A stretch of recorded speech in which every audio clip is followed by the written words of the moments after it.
The ramp lowered. We climbed aboard. The doors sealed behind us, and the shuttle lifted away from that cursed ground, carrying 17 soldiers back toward a war that would probably kill us all. But not today. Today we had chosen to live. To Cody Marsh's head came apart 6 steps into the advance, and the wet spray across my face tasted like copper and something else, something chemical that burned my tongue. I kept running. The whistle overhead pitched higher, and I threw myself sideways into churned mud that still held warmth from the last shell, and the world became noise and pressure and clods of earth raining down like hail made of fists. My ears rang a single, sustained note.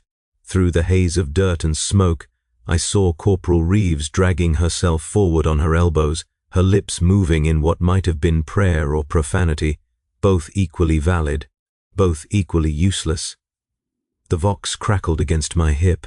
Colonel Briggs had given the order 17 minutes ago, and his voice had carried that particular flatness that meant we were already dead in his calculations, already subtracted from whatever equations officers use to weigh the value of human bodies against map coordinates. Advance across the processional, he had said, and take the foundry complex on the western ridge.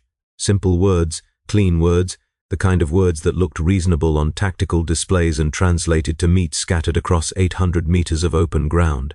I pushed myself up, running again. The whistle came back, higher this time, closer, and I could feel it in my teeth before I heard it properly.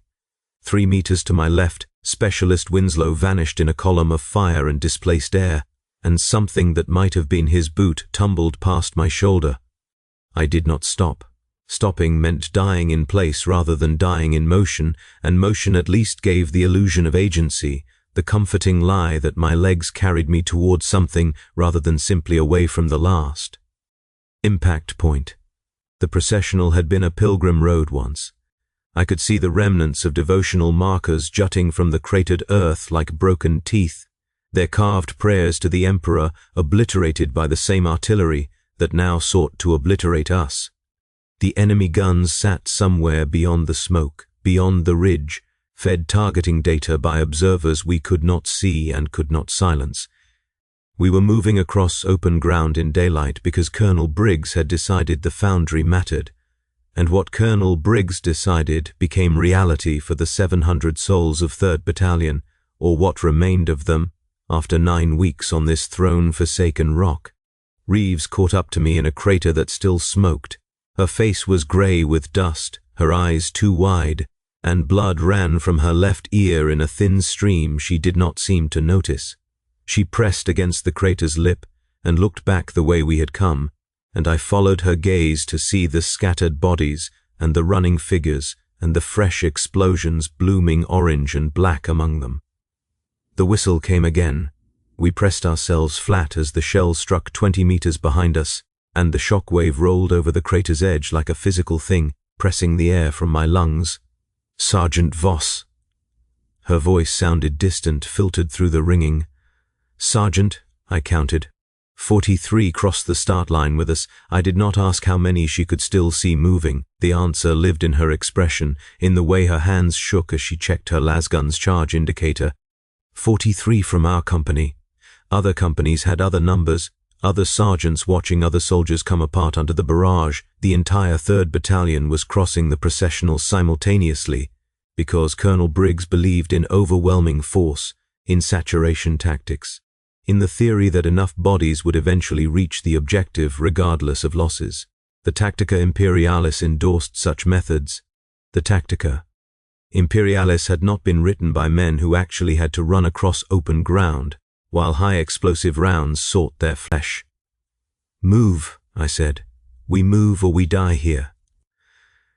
The next stretch of ground offered nothing but exposure.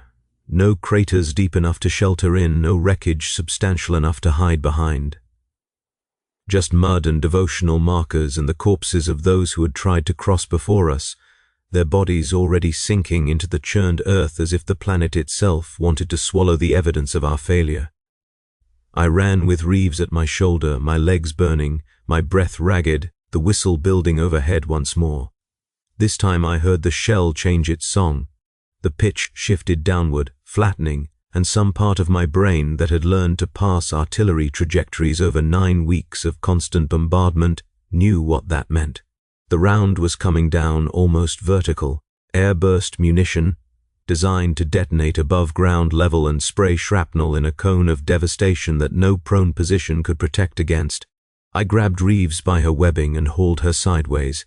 We hit the mud together as the sky turned white and fragments shrieked through the air where we had been standing. Something tugged at my pack, a hard jerk that spun me half around, and I felt the heat of metal passing close enough to singe. When I could see again, Reeves was already moving, already running, and I followed because following was easier than thinking, easier than processing what I had just seen scattered across the ground behind us. The foundry rose against the smoke-hazed sky like a black iron cathedral. Gothic spires and exhaust stacks and the skeletal frameworks of crane systems, all of it dark and silent, all of it apparently abandoned. I did not understand why we were dying to reach it. The strategic briefing had mentioned production capacity, had mentioned denying the enemy resources, had mentioned things that sounded important in the command bunker, but meant nothing here, in the mud and the blood and the screaming. Colonel Briggs had sounded wrong on the Vox. That thought surfaced through the adrenaline fog as I ran. His voice had carried the right words in the right patterns, but something underneath had been different, a quality I could not name. I had served under Briggs for 2 years, had heard him give orders in situations ranging from routine patrol to desperate last stands, and I knew the textures of his commands the way I knew the weight of my lasgun. This morning's order had not matched any of those textures.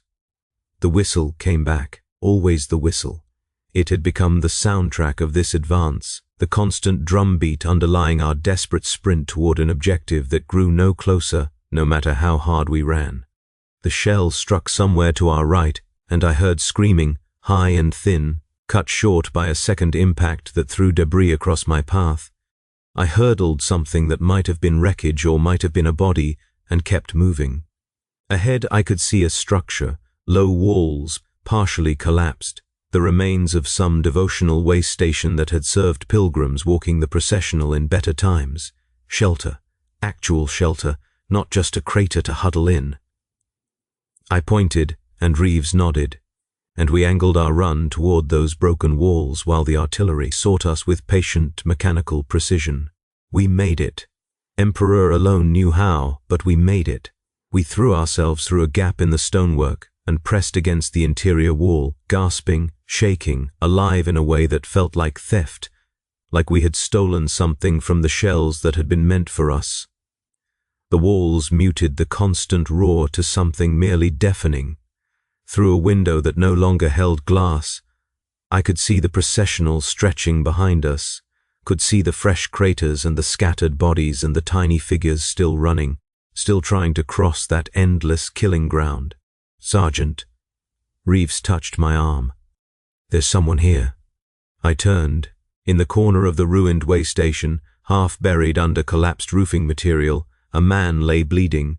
His uniform marked him as guard, his rank insignia as a sergeant like myself, his unit patch as something I did not recognize. His eyes were open, fixed on us with an intensity that seemed impossible given the amount of blood spreading beneath him. 3rd Battalion? His voice came out wet, bubbling, chest wound, lung involvement. I had seen enough dying men to read the signs. 3rd Battalion, 2nd Company, I confirmed. What happened to you? 4th Battalion. We crossed yesterday. He coughed, and red flecks appeared on his lips. Sergeant Marcus Tate, tell me, did Briggs give you the order himself? The question seemed strange. I moved closer, pulling my medical kit from my webbing, even though I knew it held nothing that could help him. Yes. Vox transmission this morning. Why? Because Briggs is dead. Tate's hand gripped my wrist with surprising strength. Has been dead for 3 days. Command bunker took a direct hit during the first assault. So who's giving your orders, Sergeant? The whistle outside rose and fell, and another explosion shook dust from the way station's remaining ceiling. Reeves watched the window, her lasgun ready, her face a mask that hid whatever she was thinking. I stared at Tate and tried to process what he had just said. Colonel Briggs dead. The voice on the Vox, not Briggs. The order to advance, coming from someone or something that had assumed the colonel's identity. "You're certain?" I pulled his body from the rubble myself. More coughing, more blood. We tried to report it, tried to reach division. The Vox channels were scrambled. Nothing but static in that voice that sounds like Briggs but gets the little things wrong. Did you notice? The inflection, the pauses. It's almost right, but not quite. I thought about the wrongness I had sensed, the flatness that I had attributed to cold calculation. Now it took on a different character, a mechanical quality that suggested something other than human speech patterns. "What's at the foundry?" I asked. "What are they sending us to?" "Nothing." Tate's grip loosened. His eyes were losing focus. "We reached it yesterday. 4th Battalion, 300 strong at the start. 42 made it across. The foundry is empty. Has been empty for months. No strategic value. No enemy presence. Just dust and silence and—" He trailed off, and I had to lean closer to hear his final words. "And something in the lower levels that watches. Something that wanted us to come. Something that's counting." His hand fell away from my wrist. His breathing stopped with a sound like tearing paper. I closed his eyes and stood, and Reeves was watching me with an expression that told me she had heard everything. "What do we do?" she asked. The question deserved an answer I did not have. We were halfway across the processional. Behind us lay death and the start line, and whatever had taken over our command structure. Ahead lay the foundry and its empty halls, and the watching something that Tate had described in his dying breath. The artillery continued to fall regardless of which direction we chose. "We keep moving," I said, because that was the only answer the Imperial Guard knew how to give. We left the way station through a breach in the rear wall, putting more stonework between us and the enemy guns. The foundry loomed larger now, its spires stabbing the smoke-choked sky like accusations. I could see details I had missed before, the symbols carved into its architecture, the devotional scripts that wrapped its towers in proclamations of faith and industry, the great skull-faced cog that marked it as a facility dedicated to the Omnissiah's work. Tech priests had worked here once, had produced something here, had abandoned it for reasons that no briefing had bothered to explain. The whistle came again, but distant now, the shells falling behind us as we moved into a zone the artillery seemed less interested in. I did not trust the reprieve. Tate's words echoed in my mind, something that's counting. I did not want to think about what that meant. I did not want to consider why enemy artillery would systematically herd survivors toward a particular destination. Other figures emerged from the smoke as we approached the foundry's outer walls. Ragged soldiers in guard uniforms, their faces blank with shock, their weapons clutched in hands that trembled with exhaustion and terror. I recognized a few from 2nd Company. Melody Brandt, her arm hanging useless at her side, a tourniquet improvised from her own belt. Luther Kane bleeding from a scalp wound that painted half his face in crimson, his eyes tracking movement with the hypervigilance of someone who had seen too many friends die beside him. Others I did not know, survivors from other companies, other battalions, all of us converging on the foundry because forward was the only direction the artillery allowed. "Sergeant Voss," Luther's voice cracked. "What's happening?" "The Vox is dead. Command isn't responding. We just keep running and people keep dying and no one will tell us why." I looked at the faces around me. 15, perhaps 20 soldiers, the remains of an assault force that had numbered in the hundreds. They looked to me for answers because my rank insignia gave me the authority they needed in that moment, the reassurance that someone knew what was happening, that someone had a plan. I thought about lying, thought about telling them that reinforcements were coming, that extraction was imminent, that the nightmare had an endpoint they could struggle toward. The words died in my throat. These men and women had earned better than comfortable lies. They had earned the terrible truth, even if that truth offered no comfort at all. "Colonel Briggs is dead," I said, "has been dead for 3 days. The orders we've been following came from someone or something impersonating his voice. The foundry has no strategic value. 4th Battalion reached it yesterday and found nothing but empty halls and something in the lower levels that Sergeant Tate called a watcher. I don't know what that means. I don't know what we're walking into.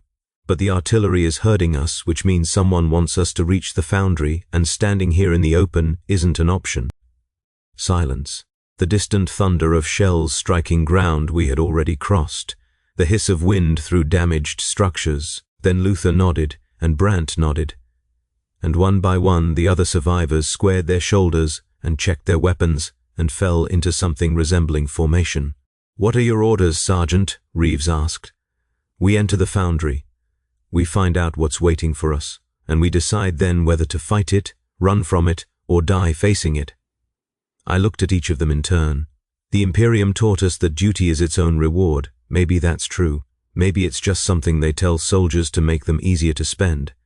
Either way, we're still alive, and while we're alive, we can still choose what kind of soldiers we are. We moved toward the foundry's main entrance. The doors hung open, massive sheets of metal that should have required industrial equipment to move, but now stood ajar as if inviting us inside. Beyond them lay darkness and silence, and the faint smell of machine oil gone rancid with age. I took point because sergeants led from the front, and because I could not ask anyone else to step into that blackness first. The interior of the foundry swallowed light. Our lumens revealed towering machinery in states of disrepair, assembly lines frozen mid-production, devotional altars to the machine god covered in dust, and the dried offerings of tech priests long departed. The scale of the place dwarfed us. Cathedral ceilings vanished into shadows that our lights could not penetrate. Our footsteps echoed off metal. Surfaces, returning to us as strange multiplied sounds that seemed to move independent of our actual movements. Why did they leave? Melody Brandt's voice emerged soft, almost reverent. "This equipment, it's all intact. Valuable. Why would the Mechanicus abandon a functional foundry?" I had no answer. The question itself seemed to hang in the air, waiting for someone or something to respond. We moved deeper, past dormant fabricator units and silent conveyor systems, past walls lined with technical scripture that none of us could read, and devotional images of the Omniscia that watched our progress with painted eyes. The whistle reached us even here, muted by the foundry's thick walls, a reminder that the artillery still fell outside, still counted, still waited. Tate's words returned to me, "Something that's counting." I understood now that he had not meant the shells, he had meant the survivors. Something was counting how many of us made it across the processional, how many of us entered the foundry, how many of us descended toward whatever waited in the lower levels. We found the lift system near the foundry's center, a massive industrial platform designed to move equipment and personnel between floors. It should not have functioned. Nothing else in this place showed signs of recent activity. But when Luther approached the control panel, lights flickered to life, runes illuminated in sequences that suggested welcome, and the platform hummed with power that should have faded months ago. "It wants us to go down," Reeves observed. "Yes." I stepped onto the platform. After a moment, the others followed. The controls offered limited options, the current level, and something labeled in technical script that my limited education could not pass. I pressed the unmarked rune and felt the platform shudder into motion. We descended. The shaft walls slid past, marked at intervals by floor numbers in fading paint. 10, 20, 30. The numbers kept climbing far deeper than any standard foundry schematic would indicate. This was not a production facility. This was something else. Something that wore the foundry's shell like a disguise. Something that had waited beneath the pilgrim road for longer than the Imperium had held this world. The platform stopped at level 73. The doors opened onto a corridor that looked nothing like the industrial spaces above. Here the walls were smooth, almost organic in their curves, covered in script that predated the Imperium by uncountable years. The air smelled different, old and dry, and charged with something that made the hair on my arms stand upright. "Emperor, protect us," someone whispered. The words seemed to disappear into the walls, absorbed rather than echoed. We advanced because there was nowhere else to go. The corridor led us through chambers filled with devices I could not identify, past alcoves that held shapes too perfectly still to be statues, past viewports that looked out on nothing but perfect darkness. The wrongness of the place seeped into us through our eyes and our skin and our lungs, a contamination of the spirit that no standard decontamination protocol could address. Then we found the chamber. It occupied the heart of the complex, a vast circular space with walls that rose to vanishing points, every surface covered in that ancient script, every inch of air vibrating with a frequency just below hearing. In the center stood a throne of black metal, and on the throne sat something that might once have been human, might once have been mechanical, might once have been something else entirely. Its eyes were dark pits that reflected nothing. Its mouth moved in patterns that did not match any language I knew. Its hands rested on the throne's arms, each finger replaced by a slender implement that clicked and tapped in rhythms I could almost recognize. 17, it said, and its voice was Colonel Briggs's voice, was Sergeant Tate's voice, was voices I did not recognize, layered over each other in harmonics that should not have been possible. 17 survivors, from 3,422 who began the approach. What are you? The question left my mouth before I could stop it. The thing on the throne tilted its head. Its dark eyes found mine, and I felt something push against the inside of my skull, something vast and patient and hungry in ways that had nothing to do with food. I am the Count, it said. I am the tally. I am what remains when the gods themselves tire of keeping score. The clicking of its finger implements increased in tempo. For 11,000 years I have waited beneath this road. For 11,000 years I have watched the pilgrims walk above me, counting their steps, counting their prayers, counting the beats of their hearts. When the Mechanicus came, I showed them what I was, and they fled. When the enemy came, I showed them too, and they set their guns to drive the faithful toward my door, the artillery. Understanding crashed through me like a physical blow. The bombardment. It's not meant to kill us. It's meant to filter us. Yes. The thing's mouth stretched into something that was not a smile. The strong, the lucky, the determined, they reach me. The weak, the slow, the unfortunate, they feed the earth. I do not require the weak. I require only those capable of carrying my purpose beyond this place. Luther raised his lasgun. And what purpose is that? The chamber shuddered. The script on the walls began to move, flowing like liquid, rearranging itself into patterns that burned the eye. The alcoves we had passed suddenly seemed less empty, their shadows shifting with the suggestion of movement long suppressed. To count, the thing said. To carry the count, to spread across your Imperium and tally every soul, every death, every prayer offered to your false god on his golden chair. I have counted the pilgrims of this road for 11 millennia. Now I will count the stars. Themselves. It rose from its throne. The implements that had replaced its fingers extended, lengthened, reached toward us with the patient inevitability of mathematical certainty. You will carry my counters in your minds. You will spread them through your regiment, your sector, your species. Every number you speak will be my number. Every calculation you perform will be my calculation.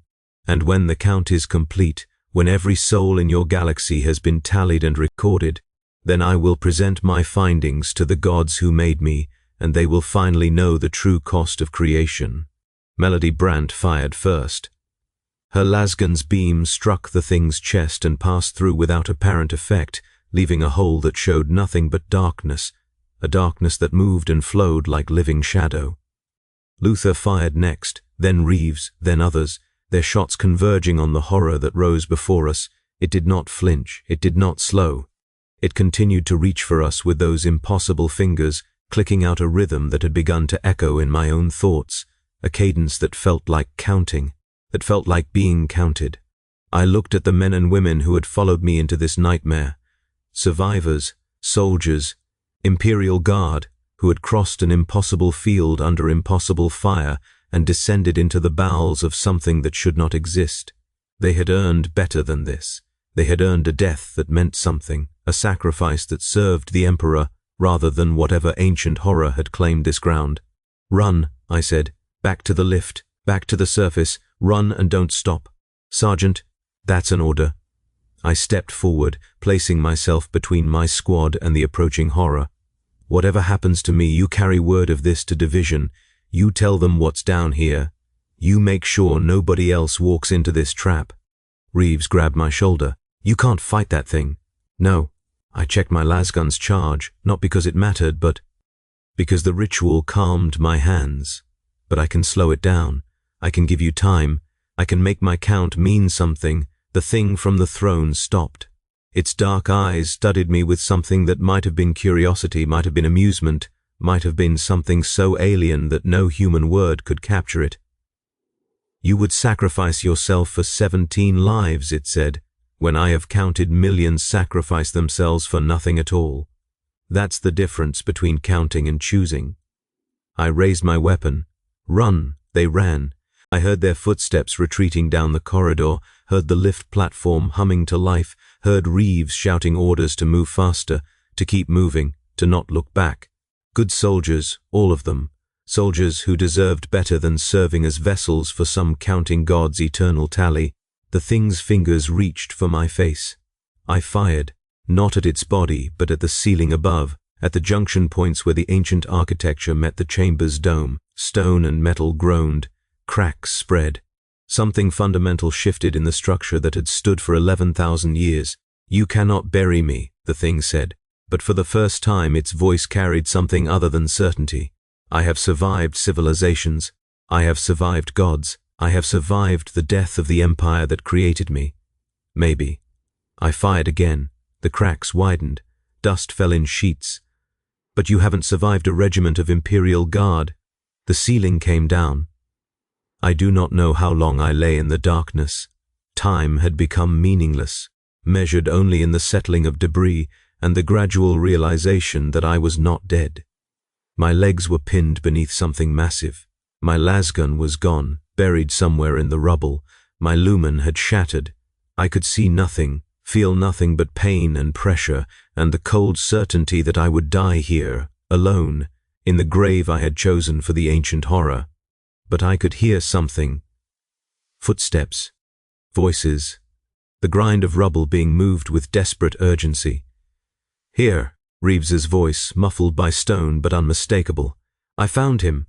He's alive." Light spilled into my prison. Hands reached for me. Faces appeared, Luther, bleeding but standing, Melody, her useless arms strapped to her chest, others whose names I had not learned, but whose eyes showed relief that should not have been possible given what we had witnessed. They pulled me free. The pain was extraordinary, but I had felt worse in 9 weeks of constant combat, and I would feel worse again before this war ended. What mattered was that they had come back. 17 soldiers who had every reason to flee, who had been ordered to flee, had instead turned around and descended once more into the nightmare. The creature, I managed. Luther pointed toward the collapsed chamber. Rubble filled the space where the throne had stood. Tons of ancient stone and metal pressed down on whatever remained of the counting god and its endless tally. Buried, maybe dead, maybe just trapped. We didn't stay to check. "Why did you come back?" Reeves helped me stand. My legs held barely. "Because you taught us something, Sergeant. You taught us that some counts matter more than others." She shouldered my weight, and we began the long climb back toward the surface. 17 soldiers who chose to stand. That's a number worth recording. We emerged from the foundry into smoke and silence. The artillery had stopped. Perhaps the enemy observers had died when their counting god fell. Perhaps they'd simply lost interest now that the experiment had failed. Either way, the processional lay quiet for the first time in days, its craters slowly filling with rainwater, its dead slowly sinking into mud that would become their only memorial. The Vox crackled against my hip. Static, then a voice that was not Colonel Briggs's, a voice I recognized from briefings and commendations. General Harrogate, commanding officer of the entire sector. "Force. 3rd Battalion, 4th Battalion, respond.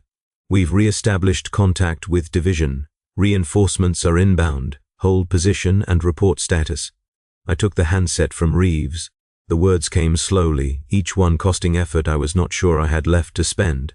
"This is Sergeant Darren Voss, 2nd Company, 3rd Battalion. 17 survivors. Foundry secured. Enemy presence neutralized."